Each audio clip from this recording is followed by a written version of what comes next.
Ontem foi o lançamento do livro de emergências, né? Eu contribuí, tenho 3 capítulos aqui no livro de emergência, falando de bandagens, manejo, né? O que fazer para conter danos, manejo da ferida de drenos. Então, é um lançamento, né?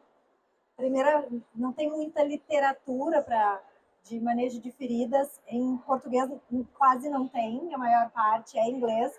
E agora, no livro de emergência, vocês podem ver aí os capítulos. Ai, não posso ficar muito perto aqui. Quem quiser adquirir o livro, infelizmente não tem mais na feira, né? É só direto na editora. Né? Foi um livro muito esperado aí, acho que faz mais de um ano aí que eu já tinha escrito o capítulo, enfim, estava trabalhando.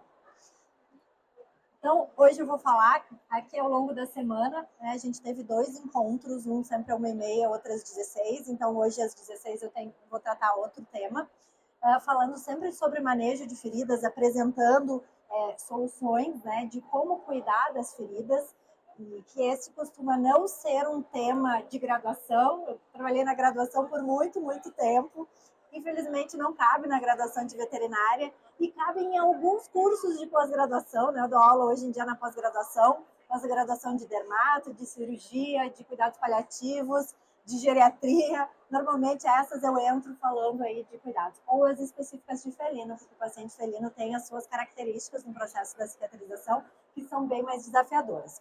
Então, a ideia é que a gente faça aqui uma palestra bem pocket, né? 15, 20 minutos, mas o tempo que, enquanto tiver perguntas, a gente vai conversando, vai fazendo uma troca.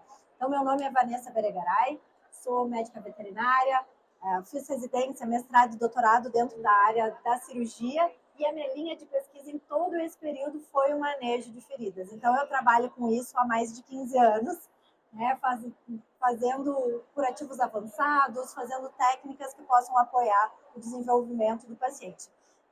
Depois vocês podem, se quiserem escanear, meu Instagram é meu nome, no final da apresentação vocês podem escanear o da Covetros e o meu, que vocês vão encontrar mais conteúdo sobre manejo de feridas e algumas informações que a gente tratou nas outras palestras aqui ao longo dessa semana. Toda ferida, tá, ela deve ficar com curativo. Muitas vezes as talas e as bandagens a gente está fazendo numa lesão onde não houve lesão de pele, houve só um entorse, uma fratura não completa, né, que a gente pode tratar, ou fazer uma tala e bandagem de conforto para o paciente que depois vai fazer uma cirurgia ortopédica. Mas muitas vezes esse paciente sofreu um trauma e tem uma ferida também. Então a gente deve ter esse cuidado. E o princípio do tratamento da ferida é sempre equilibrar a umidade, e aí já digo para vocês, toda ferida precisa ficar como curativo, a ferida não respira. E o equilíbrio da umidade é um ponto muito importante. Se está na fase inflamatória, que é a primeira parte da cicatrização, que a gente vê exudação, aquela secreção, ela precisa ter um curativo que absorva aquela secreção. Se está na fase já com tecido de granulação, que é aquele tecido vermelho, bonito, vivo, que normalmente a gente diz, ai que linda que está essa ferida, aí a gente deve usar um curativo que equilibre. Porque se não tem umidade suficiente, as células não conseguem deslizar das bordas para o centro, que é como acontece o processo de cicatrização. Por isso, o equilíbrio da umidade. Uma das coisas que mais retarda o processo de cicatrização é a contaminação. Então, a contaminação bacteriana ou fúngica, ou a combinação das duas, muitas vezes, é o que retarda esse processo de cicatrização. Então, usar curativos que possam apoiar nesse processo. E eu já digo para vocês que eu não uso nenhum antibiótico tópico no tratamento da ferida, porque normalmente esses antibióticos requerem uma aplicação, uma recorrência. Por exemplo, rifocina, precisa aplicar 4 vezes ao dia, nebacetim, 4 vezes ao dia, gentamicina, 2 vezes ao dia. E o que eu acabo usando são curativos que eu vou trocar a cada 24, 48, 72 horas, e eu vou usar outros recursos para fazer o controle microbiano sem ter o risco de resistência bacteriana que um antibiótico fora da dose correta pode acarretar no paciente. E outra coisa também que a gente deve fazer nesse manejo é eliminar a necrose. Quanto mais a gente usa técnicas de eliminação da necrose, mais rápido o processo fica, porque a necrose também é um alimento para as bactérias. Então, quando a gente tira, a gente acelera esse processo. E a gente vai evitar danos adicionais. As talas nos ajudam muito a evitar danos adicionais. Muitas vezes, uma ferida na ponta da pata, eu não precisaria fazer uma tala, mas eu vou fazer a tala porque se a pressão da pata no chão vai ficar fazendo uma lesão maior, vai aumentar. Como o nosso paciente não usa muleta, a gente faz um curativo, uma tala em que ele não consiga colocar o apoio. E é isso que eu vou mostrar que materiais a gente pode fazer essas talas. Uma das coisas que eu falei em todas as palestras, né? Que tu vê em todas. Em todas eu mostrei e vou mostrar como se lava a ferida. Lavagem, limpeza da ferida se faz dessa forma. Acho que eu estou atrapalhando. Uma seringa de 20 ml, usando a agulhinha, isso vai fazer a pressão suficiente para arrastar as bactérias para fora da ferida cirúrgica, tá? E vai ser mais eficiente. A maneira da gente diminuir carga bacteriana é com a lavagem adequada da ferida, que se consegue sempre com a seringa de 20, não é nem de 5, nem de 10, é 20 ml. Por quê? Porque é ela que dá a pressão ideal, que não lesiona o tecido e consegue arrastar as bactérias. Eu sempre trabalho com material esterilizado. Eu faço um kitzinho para cada paciente que tem uma pinça hemostática, uma tesoura e um pacotinho de gaze. E aí eu consigo fazer a limpeza da ferida sem o risco de inocular qualquer outra bactéria ali. Tá? Então, a gente nunca esfrega a ferida, seja ela cirúrgica ou a ferida, a gente não esfrega ela, a gente joga com o soro para fora da ferida, né, as sujidades, para que depois, se a gente fica esfregando, a gente faz trauma. Isso causa dor no paciente, causa desconforto, mas, sobretudo, vai eliminar células que estariam viáveis no processo da cicatrização. E outro ponto fundamental, o soro da lavagem tem que ser aquecido. Soro da temperatura ambiente acaba retardando o processo de cicatrização. Então a gente vai lá, dependendo do tamanho do frasco do soro, a gente vai colocar no micro-ondas, 10 segundos, 15 segundos. Temperatura morna que a gente sinta aqui no pulso, tá? O que acontece quando eu uso o soro morno? Todo o processo de cicatrização é um processo térmico. Toda vez que a gente lava a ferida com solução fria, ela esfria.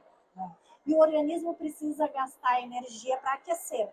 E esse gastar energia para aquecer, né, ele gasta caloria, gasta proteína, gasta tudo isso. Mas também leva tempo. Quanto tempo vocês acham que leva para retomar?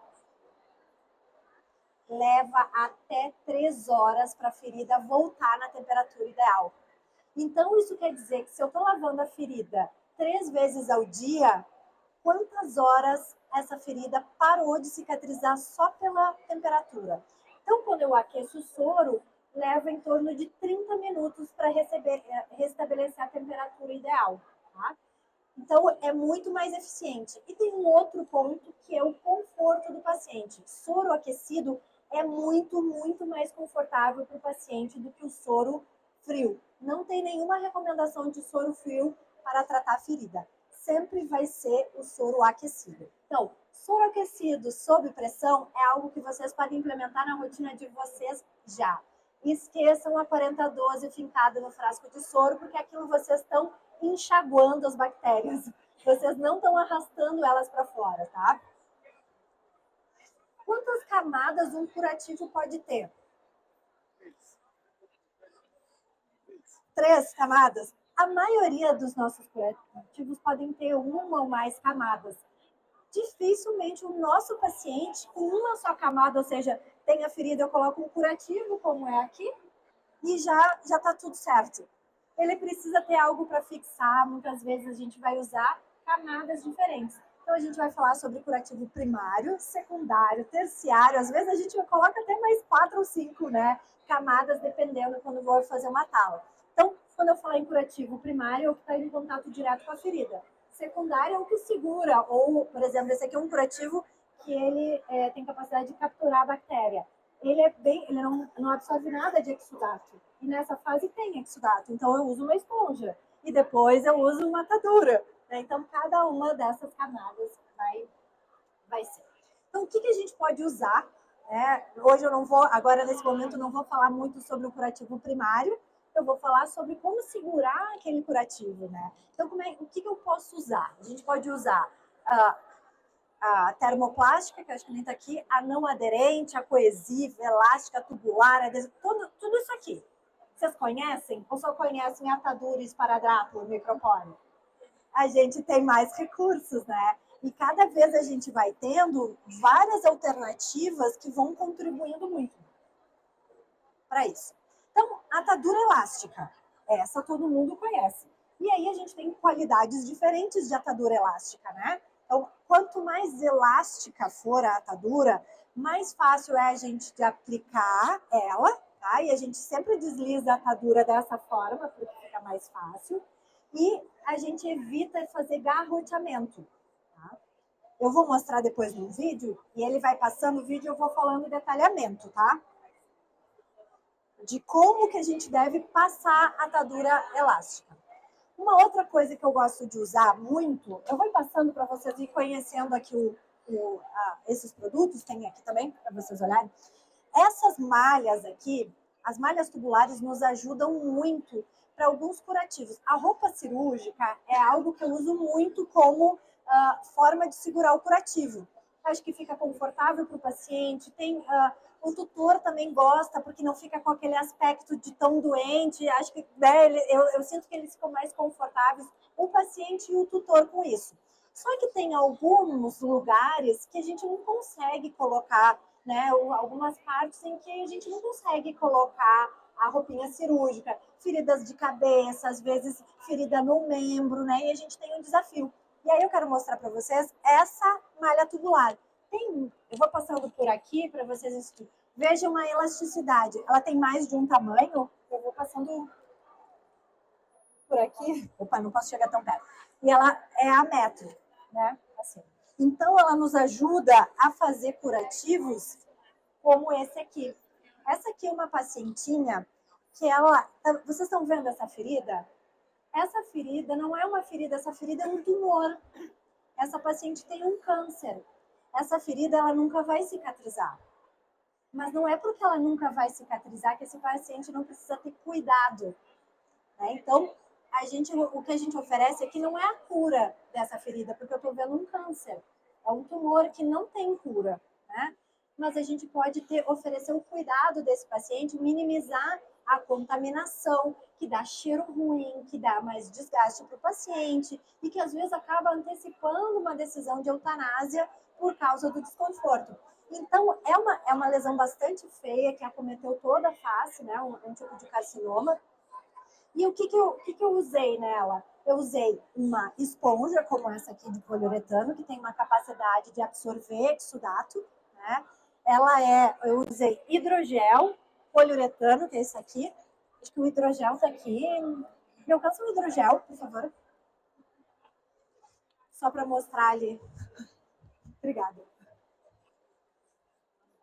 Ó, hidrogel é isso aqui, ó. Se vocês quiserem conhecer. O que o hidrogel faz? O hidrogel... Deixa eu passar aqui em linhas. O hidrogel serve para hidratar, mas esse hidrogel ele tem PHMB. Eu não gosto de falar essa palavra aí que eu me atrapalha tudo. O Olex, a Dani, é PHMB, que é um antisséptico que é seguro, né? Que não é citotóxico. Ah, que eu fiz uma melequeira. Vocês viram que eu mostrei a lavagem da ferida agora há pouco, mas eu não falei de clorexidina? Porque clorexidina é tóxico. A gente não deve usar clorexidina numa lesão.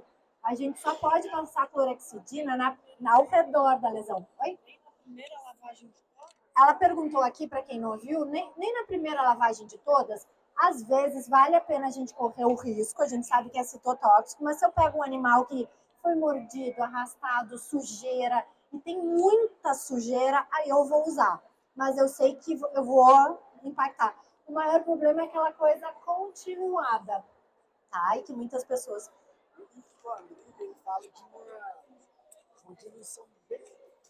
O que a gente tem mais atual, e aí o desafio do livro, tá?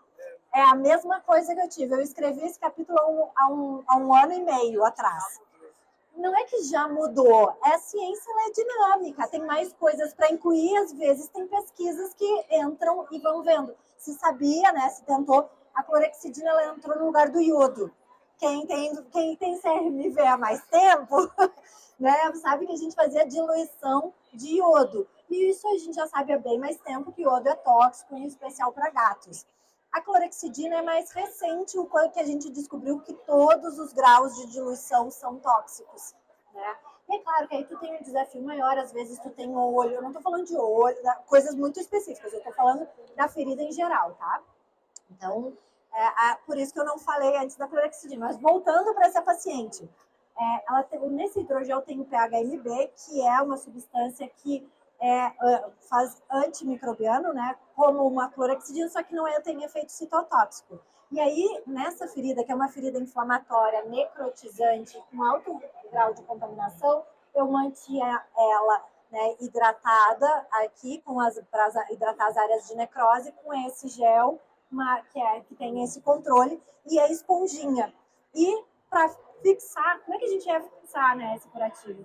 Coloca essa malha tubular, né? Então, a malha tubular conseguia, faz o furinho, depois vocês vão ver o vídeo ali que eu fiz do cachorrinho. Vou deixar rodar o vídeo aqui. Que aí a gente tira as orelhinhas, ela fixa melhor. Quando a gente passa a atadura, e essa é a atadura elástica que eu mostrei aqui. Opa, sorry. A gente tem que ter o cuidado de não passar assim, a gente sempre passa angulada. Toda vez que a gente passa ela angulada, não uma sobre a outra, a gente evita o risco de garrotear. Isso serve para todas as ataduras, tá?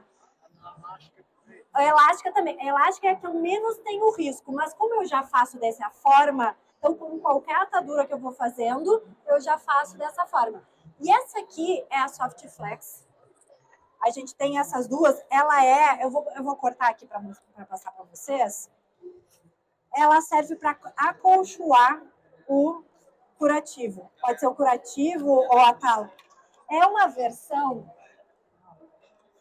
Essa aqui ela cola nela mesmo. Tá? Então a gente vai colocando.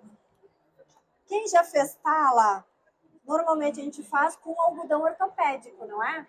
E aquele algodão ortopédico ele vai se desmanchando. A gente né, meio, vai entrando no nariz, aquilo meio desconfortável. Isso aqui é bem mais fácil de fazer, ele não fica se desmanchando, porque ele cola nele mesmo. Então, ele é fofinho. E essa espuma, ela serve para fazer esse acolchoamento, tá? Aqui eu já tô com outro curativo, que é essa aqui, como se fosse uma atadura, da mesma maneira, só que ela tem adesivo. Então, quando a gente faz uma tala, né, é muito melhor tu passar ela, porque ela cola nela mesma, não vai deslizando o curativo. Sabe aquele curativo que tu termina e cai o curativo inteiro, que o cachorro faz assim, ó, ou o gato faz assim, ele voa? Quando tu usa esse tipo de curativo adesivo, né, ele funciona muito melhor, né? Funciona muito melhor. E aí vejam aí o cuidado que eu estou passando com esse tipo de atadura, né? Que também eu acho, a gente sempre tem que ter o cuidado quando a gente puxa ela, a gente deve puxar um pouquinho porque ela é elástica. Ela pode, se eu vou, né, já rodando ela, eu posso garrotear. Então, o ideal é abrir um pouquinho, solta e passa no membro, né? Se eu vou fazendo direto assim, eu corro o risco de... Façam em vocês para vocês verem como aperta a mão. Se eu solto e enrolo, vai funcionar melhor. Olha aqui a malha tubular, mostrando como é que faz as orelhinhas. Como essa malha tem uma boa elasticidade, fica bem confortável para o paciente. Não fica estrangulando aqui, né? E nem cai.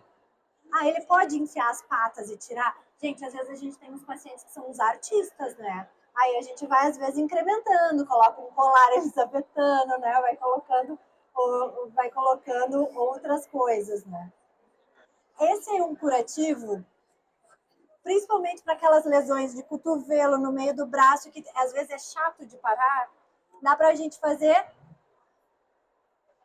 tipo um boleirinho, né? Que vai e passa para os dois lados, ó. E a gente pode ter uma finalização tanto de pata aberta, quanto eu posso fazer a patinha fechada. Ficou fácil de vocês enxergarem ou vocês querem ver de novo o vídeo? Deu para ver? Depois a gente... São várias opções, né? A gente tem muitas coisas que dá para a gente usar e incrementar e que facilita, né? Quando a gente faz tala com esse tipo de material, as talas podem ficar muito mais tempo sobre o paciente sem risco de machucar.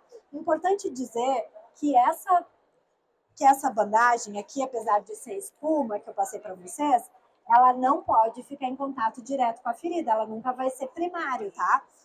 Nunca, ela não tem isso. Eu vou passar aqui para vocês verem como é o curativo que fica em contato direto com a ferida. Ele também é espuma, só que são espumas diferentes, tá? Ele também vai te dar algum tipo de acolchoamento, mas ele te dá a absorção, que não é a função dessa aqui, né? Aqui a gente tem dois formatos, uma que cola nela mesma e a outra que não cola, só para facilitar a nomenclatura, que é o que eu estou mostrando aqui, a adesiva e a coesiva. Essa aqui que a gente tirou é a adesiva, então, acho que na sequência que eu vou mostrar para vocês, que eu uso para, muitas vezes eu tenho pacientes que ficam, pacientes grandes ou gigantes, que ficam na internação. Eu vou falar isso mais tarde. Mas um dos grandes riscos desses pacientes grandes e gigantes é fazer úlcera de decúbito. E as úlceras, elas acontecem muito rapidamente. Então, uma maneira da gente proteger a pele íntegra antes de ter lesão é fazer cotoveleiras, assim, ou outras áreas de maior atrito, mas normalmente é muito de cotovelo, usar a bandagem, e aí eu uso a adesiva, porque aí ela cola nela mesma, ela fica ali como uma cotoveleirinha. Ó, aqui tá o exemplo, né, como é que fica ela colando nela mesma. Esse paciente está com uma gase por baixo porque ele já estava com uma lesãozinha. Não era profunda, então eu quis proteger porque ela não pode ficar em contato direto. Peraí que não rodou. Peraí.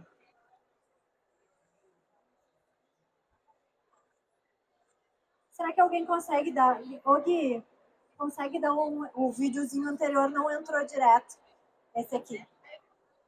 Só para mostrar para vocês como é que faz.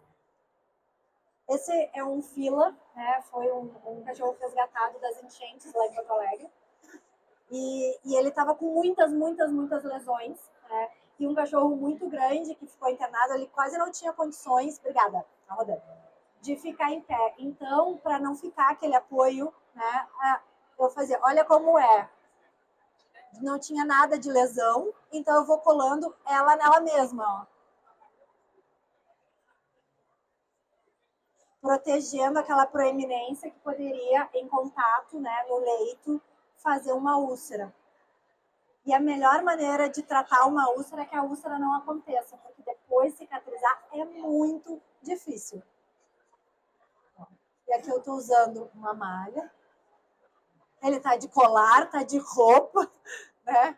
Querido, de tudo, né? Ó, aí coloquei a malha tubular para ajustar, para ficar como uma cotoveleirinha de proteção para ele. E olha só, tadinho, nos primeiros dias, agora ele tá ótimo, perfeito, caminhando, né? Então, colar vários curativos, aonde vocês estão vendo o curativo, porque ele tinha ferida, né? E aqui, ó, a minha cotoveleira, para que ele não tivesse outra ferida. E aqui, um paciente gato, ele era bonzinho, tá? Ele só não foi o melhor ângulo, né? Porque quem é gateiro sabe que o gato não posa para foto, a gente tira a foto que dá para tirar, né? Então, aqui é um paciente, né, com um fixador esquelético externo. Então, uma forma de tratar a fratura. E ele também fez uma úlcera, né? Então, ele estava com outro tratamento. E para eu fechar o curativo, né, eu fechei com com a Vetplast, que eu mostrei ali para vocês, que ela adere nela mesmo e ela tem essa capacidade, ela é diferente, ela tem uma permeabilidade. Ferida não respira, mas a gente tem uma necessidade de transpiração, então ela não acumula qualquer coisa, né? Então ela tem essa permeabilidade que consegue sair os vapores. E a espuma de poliuretano, eu já passei para vocês verem a diferença da textura, eu só não mostrei. A parte que fica em contato com a ferida é sempre essa bem clarinha aqui. Esta daqui, rosinha, fica para cima. Porque quando a gente toca, a textura dela é macia para os dois lados, mas a absorção está aqui. É um curativo muito coringa e muitas vezes eu estou fazendo uma tala em cima de uma ferida. Se eu for colocar só gaze como tratamento, eu vou ter que estar trocando essa tala todos os dias. Se eu coloco um curativo como esse, ou e associar, por exemplo, com um curativo de manuka, um curativo de manuka, eu já explico para vocês, eu consigo fazer a tala por cima e eu vou trocar a cada 20, não vou mais trocar a cada 24, eu vou trocar a cada 2, 3, 4 dias essa tala, o que vai ficar muito mais confortável, meu paciente pode ir embora, pode voltar, então dependendo da lesão ele pode ir e voltar. Mas o que é a manuka? A manuka é um tipo de mel, quer dizer, manuka é uma planta, mas o que vocês estão vendo, esses curativos aqui, que aqui tem um exemplo dela, ele é, deixa eu até botar na lesão aqui, né? Não posso me abaixar, só para vocês não sujarem as mãos. Eu tenho a manuka em duas apresentações aqui, já explico para vocês. Um dos curativos é para absorver exudato e o outro é só não aderente. O que é a manuka? Só para vocês, enquanto eu vou falando, vai passando. A manuka, que é essa planta, a abelha vai lá, come a manuka e ela vai formar um mel. Esse mel, ele tem capacidade antimicrobiana. Todo mel tem capacidade antimicrobiana? Sim, tem. Só que o que acontece? O mel que a gente come no supermercado já não tem essa capacidade. Então, a abelha faz o mel e tem uma capacidade antimicrobiana, antifúngica de proteger a colmeia. Mas por que o mel que a gente come já não tem isso? Então, por que esse Remanu que não é o mel daqui? É porque essa planta tem uma propriedade especial e aí consegue ter uma concentração de antimicrobiano. Outra diferença para o mel que a gente tem no supermercado. Ele é para alimentação. Ele precisa ser autoclavado para garantir a segurança alimentar. Quando autoclava, se perde essas propriedades. Então, dá para passar mel na ferida? Não. Nada que a gente compra no supermercado dá para botar na ferida, tá? Nem fralda, nem absorvente, nem mel. Não sugiro açúcar também, tá? Então, nada disso. Então, esse mel tem uma propriedade especial. Ele é coletado, levado para a indústria, que vai fazer o teste para ver se tem a propriedade, né? Se tem o metilgloxal, se tem, qual é a concentração, tem que ter uma concentração mínima, e aí ele vai passar por um processo de garantir de não ter nenhum outro micro-organismo ali que possa contaminar a ferida através do raio gama, porque ele é como uma esterilização a frio e que não se perde essas propriedades. E então ele vai ser impregnado, como eu mostrei para vocês, não dá para falar ali, nas dois formatos ou na bisnaga, se vocês quiserem, em gel. É diferente. Ele perguntou aqui, para quem não ouviu, se esse gel é né? Se esse gel de manuka é diferente do gel do hidrogel. Sim, são diferentes. Os dois têm propriedades antimicrobianas. Esse através do PHMB e esse através da manuka. Qual que é o melhor? A pergunta dele. Eu vou te responder dizendo que não dá para a gente se apaixonar por nenhum tratamento. O que a gente precisa é conhecer várias possibilidades. Muitas vezes eu começo com um, por exemplo, eu vou te dizer quando que eu vou usar manuka e não vou usar esse. O PHMB com hidrogel, como esse aqui, ele tem uma contraindicação, passar em cima de nervo. Eu não posso. O PHMB, pelo PHMB, não pelo hidrogel. Então, se eu tiver uma lesão de pata com exposição nervosa, eu vou usar manuka para fazer o controle. É um exemplo que eu posso dar. Estou usando hidrogel, não estou vendo a resposta que eu quero, entro com manuka. Sabe? Então, a gente vai vendo essas possibilidades. Aqui, qual a diferença? Qual a diferença do não aderente, curativo não aderente, e o absorvente? Ó, vocês veem que tem espessura, eu passei aí para vocês. Quando tem exudato, eu vou usar esse, porque essa fibra, ela absorve o exudato. Esse aqui é quando eu já tenho um tecido de granulação ou uma ferida que exuda pouco. Então, eu vou fazer o controle antimicrobiano. E o hidrogel eu uso muito mais quando tem necrose.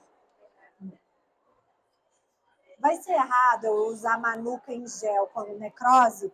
Não, não vai ser errado. Mas talvez eu tenha uma resposta mais rápida com o hidrogel. Então, tu vai conhecendo e aos poucos vai dizer, aqui vai melhor esse. Ou, coloquei e não funcionou tão bem. Por isso que um dos princípios ali de tratamento é tratar e reavaliar. Porque a gente vai vendo como reage naquele paciente também. Tá? Uma das ações que a manuka faz é alterar o pH. Ela baixa o pH. A bactéria gosta de levantar pH. E com o pH mais ácido, o processo da cicatrização, eu estou falando bem geral, tá? Mas é muita celularidade, que tem uma química, que tem um pH, que tem enzima. Elas funcionam melhor, as células do organismo vão funcionar melhor no pH mais baixo. E a bactéria vai ser mais divertido para ela a vida no pH mais alto. Então, quando eu uso algo que baixa o pH, eu tenho uma eficiência melhor das células e uma diminuição da contaminação bacteriana. Tá? Bom, e eu falei isso por quê? Porque às vezes a gente tem uma tala e que vai colocar esse curativo. Se eu colocar esse tipo de curativo em cima de uma ferida e depois uma tala, porque eu tenho uma ferida com fratura, eu posso usar esse tipo de curativo e fazer trocas bem menos recorrentes. Né? E aqui tem uma das talas, a termoplástica. A termoplástica, ela, vou passar para vocês verem, ela é dura. E quando a gente aquece ela, ó, é uma tela dura. Quando a gente bota ela de molho na água quente a 70 graus, eu acho que é essa temperatura, só para você, não é fervendo. A gente põe, deixa ela de molho, ela começa a amolecer. E aí, o que eu faço? Eu vou colocar em cima da Softflex, ou poderia colocar em cima do algodão ortopédico, mas melhor essa aqui, e ela vai moldando, é como uma tala gessada. Tá? Mais parecido com o gesso, e eu vou adequando no paciente, né, para fazer uma tala bem, quando eu preciso, em vez de fazer uma estrutura de ferro, uma estrutura, eu vou usar ela. E aí eu vou moldando no paciente, conforme ela vai esfriando, ela vai ficando dura. Se molhar de novo, não vai derreter tudo, tem que ser aquecer. Se eu precisar ajustar, eu ponho o secador e vou moldando e ajustando ela. Isso vai dar uma fixação diferente, né? Para o paciente, muito mais fixo. E dá para fazer raio-x, muitas vezes eu quero acompanhar uma fratura de radiúna, que não precisa ir para cirurgia, eu posso usar ela, né? Se eu vou fazer uma fratura, tratar uma fratura, uma ferida, até melhorar um pouco a ferida para ter condições de fazer a cirurgia ortopédica, provavelmente eu vou fazer só uma tala, como se conhece como uma Robert Jones, né? Em vez de usar o algodão ortopédico, uma Robert Jones modificada, que é o nome da técnica da tala, a gente pode usar a Softflex, que fica confortável para todo mundo, aí uma duração também melhor. A cicatrização, de uma forma geral, né, do paciente, ela vai acontecer de forma mais eficaz quando a carga de micro-organismos é reduzida e o ambiente úmido é mantido. Então, eu sempre tenho que equilibrar, buscar esse equilíbrio. Vou deixar aqui meu agradecimento, quem quiser escanear ou escrever o meu nome, que é um horror aí, no Instagram. Obrigada.